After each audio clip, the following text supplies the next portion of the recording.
Good morning everyone, welcome to my channel best education. आज best education में फिर मैं लेकर आई हूँ हिंदी व्याकरण क्लास 4th। ये है रचना प्रसून। ये देखिए, बुक का नाम है रचना प्रसून हिंदी व्याकरण। तो चलिए, ये आज को इसका आपको 8 चैप्टर समझाऊंगी। ये क्लास 4th का है। आज मैं समझाऊंगी आपको कारक। कारक किसे कहते हैं? अगर हम साधारण भाषा में कहें, सिंपल लैंग्वेज में, तो कारक वो होता है जो दो सेंटेंस को जोड़ता है बीच में। ठीक है, दो वाक्यों को जोड़ता है। तो चलिए शुरू करते हैं। अगर आपको अच्छे से समझना है तो मेरी वीडियो को फुल वॉच कीजिए ताकि आपको अच्छे से समझ में आए।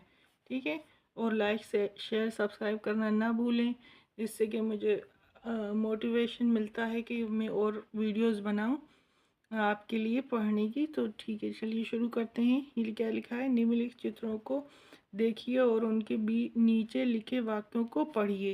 ये जो चित्र दिए हुए हैं यानी पिक्चर्स, इनके नीचे लिखे वाक्यों को देखिए आप और समझिए। क्या लिखा है? बच्चे इस चित्र के नीचे देखिए, बच्चे मैदान में खेल रहे हैं। तो ये क्या है? उसमें क्या है? मेज पर खाना रखा है। पर, ठीक है।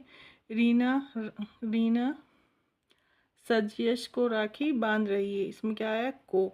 तो ये जो रेड कलर से जो वर्ड लिखे हैं, बस यही क्या है? कारक हैं, यानी केस हैं। यानी दो शब्दों को आपस में, उनको क्रियाओं को आपस में जोड़ते हैं, कर्ता को और क्रिया को। वही क्या होते हैं? कारक होते हैं या केस होते हैं। ठीक। अब देखिए, उपयुक्त वाक्यों में रंगीन लिखे शब्द में, पर तथा को वाक्य के अन्य शब्दों को आपस में जोड़ने का काम कर रहे हैं। वाक्य के शब्दों को जोड़ने वाले ये शब्द क्या? कारक चिन्ह कहलाते हैं। क्या कहलाते हैं? कारक चिन्ह कहलाते हैं, कैसे कहलाते हैं। ठीक है, अब ये देखिए इस प्रकार। अब इसकी ये परिभाषा है यानी डेफिनेशन क्या है ये बताती हूँ मैं आपको। देखिए, संज्ञा या सर्वनाम के जिस संज्ञा यानी नाउन, सर्वनाम यानी प्रनाउन के जिस रूप से यानी काइंड यानी रूप से उसका संबंध यानी रिलेशन वाक्य यानी सेंटेंस के दूसरे शब्दों यानी वर्ड से जाना जाता है, वे कारक कहलाता है। अब देखिए, ये क्या है? कारक के भेद, यानी कारक के 8 भेद होते हैं। कितने भेद होते हैं? कारक के 8 भेद होते हैं। कौन कौन से होते हैं? ये देखिए, कर्ता, कर्म, करण, संप्रदान, अपदान, संबंध, अधिकरण और संबोधन। ठीक है, ये कर्ता यानी सब्जेक्ट, कर्म यानी क्रिया जो भी कर रहे हैं, करण यानी किस कारण से हो रहा है, वो किस केस के कारण, संप्रदान यानी कुछ जो हम इसको प्रदान कर रहे हैं, अपदान जो हम में से जा रहा है, संबंध यानी रिलेशन, अधिकरण यानी उस पर अधिकार जताना, संबोधन यानी उस पर उसका अधिकार है, संबोधन यानी उसका एड्रेस। ठीक है, तो चलिए नेक्स्ट पेज पे क्या लिखा है? कारक का प्रयोग करते समय वाक्य का रूप बदल जाता है। क्या होता है? कारक का जब हम प्रयोग करते हैं तो वाक्य का यानी सेंटेंस का रूप बदल जाता है। ठीक है, तो जैसे कारक यानी वही को, में, ये सब क्या होते हैं? कारक होते हैं। तो जब हम इनका प्रयोग करते हैं तो जो हमारा वाक्य होता है उसका रूप बदल जाता है। जैसे देखिए, एग्जाम्पल भी दिया हुआ है इन्होंने। जैसे निहारिका खाना बना रही है। ठीक है, अब इसमें क्या है? निहारिका ने खाना बनाया। ये देखिए, ने आ गया है ना, कारक आ गया, तो इसका रूप बदल गया बिल्कुल। अब देखिए, ये हैं वो 8 कितने कारक होते हैं? 8 कितने उनके उसके रूप होते हैं? 8 रूप होते हैं। और ये उनकी विभक्ति चिन्ह यानी उनको कैसे दर्शाते हैं। अगर कर्ता होगा तो ने, कर्म होगा तो को, ठीक है, करण होगा तो से यानी के द्वारा, कारण कुछ भी, संप्रदान होगा यानी के लिए, अपदान होगा तो यानी से या अलग होना। ठीक है, संबंध यानी का, की, के, की। संबंध अगर दर्शाना है तो का, के, की। और अधिकरण यानी में या पर।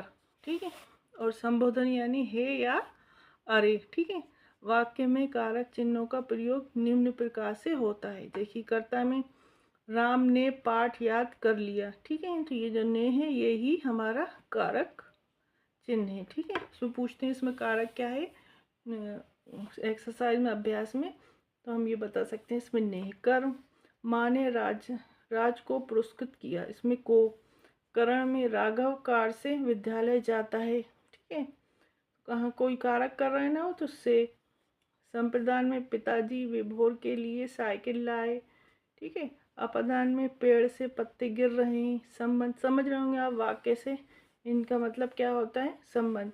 ये नितिन का घर है, मृणाल के पिता सेना में है, वैशाली की बहन अच्छा गाती। ये संबंध यानी रिलेशन बता रहे हैं। ठीक है, अधिकरण, गिलास में दूध है यानी गिलास में दूध है, ये अधिकरण हुआ। पेड़ पर चिड़िया बैठी है, पेड़ पर चिड़िया बैठी है, ये भी अधिकरण। संबोधन, अरे तुम कहाँ जा रहे हो, हे प्रभु कभी कभी मेरी भी सुनो। ठीक है, तो ये सब क्या है, संबोधन।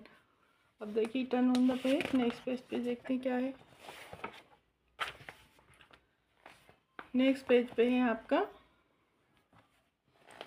नेक्स्ट पेज पे है आपका स्मरण रखने योग्य बिंदु यानी याद रखनी। जो आपको याद रखना है, अगर आप ये याद रखेंगे तो आपको समझ में आएगा कि कारक क्या होता है, केस क्या होता है। ठीक है, तो कारक देखिए पहले तो वो उसकी परिभाषा है यानी उसकी डेफिनेशन है। देखिए, कारक संज्ञा या सर्वनाम का संबंध वाक्य के दूसरे शब्दों से बताते हैं। ठीक है, ये 8 प्रकार के होते हैं, कर्ता, कर्म, करण, संप्रदान, अपदान, संबंध, अधिकरण तथा संबोधन।